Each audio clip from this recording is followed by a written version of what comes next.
खुदा।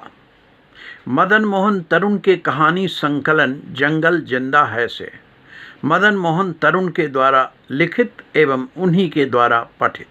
खुदा। दस्तक सुनने के बाद दरवाज़ा खोला तो देखा स्वयं खुदा खड़े हैं। मैं उन्हें सम्मानपूर्वक भीतर ले आया।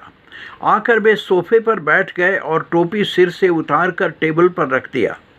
मेरी पत्नी को आवाज़ दी। बहू, श्रीमती विनम्र स्वर में बोली, जी चाय गैस पर रख दिया है। खुदा मुस्कुराए। उन्होंने कहा, खुश रहो, खुश रहो। खुदा का हमारे घर में न जाने कब से आना जाना है। हमारे परिवार के सभी लोग उन्हें अच्छी तरह जानते हैं। उनके आने से सबके चेहरे पर रौनक आ जाती है। तनिक देर में साड़ी का पल्लू सिर पर रखे श्रीमती एक ट्रे में 2 कप चाय और बिस्किट लेकर आ गईं। उन्होंने 1 कप खुदा को दिया और 1 कप मुझे। बिस्किट का प्लेट टेबल पर रख दिया।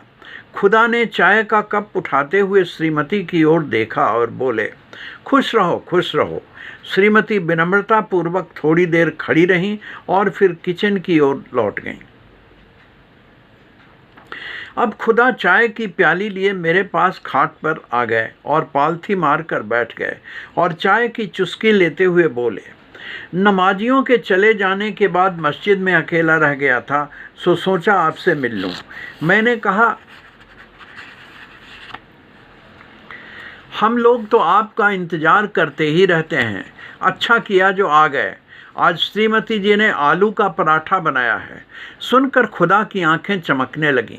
हमें मालूम है उन्हें आलू का पराठा बहुत पसंद है। बोले, ठीक है, बहू ने बनाया है तो खा कर जाऊँगा। हम थोड़ी देर बातें करते रहे। इसी बीच श्रीमती पराठे लेकर आ गईं। एक खुदा को दिया और एक मुझे। पराठा अभी बहुत गर्म था। खुदा ने संभाल कर उसका एक टुकड़ा तोड़ा और मुंह में रखा। गर्म टुकड़ा उन्हें बेचैन कर गया।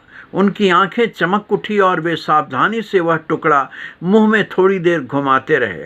पहला पराठा खत्म करते करते श्रीमती एक और पराठा लेकर आ गईं। खुदा बोले, पराठे बहुत अच्छे बने हैं, अगर ले आई हो तो एक और खा लूँगा। कहकर उन्होंने दूसरा पराठा उठा लिया। यह भी बहुत गर्म था। सी करके खाना पड़ा।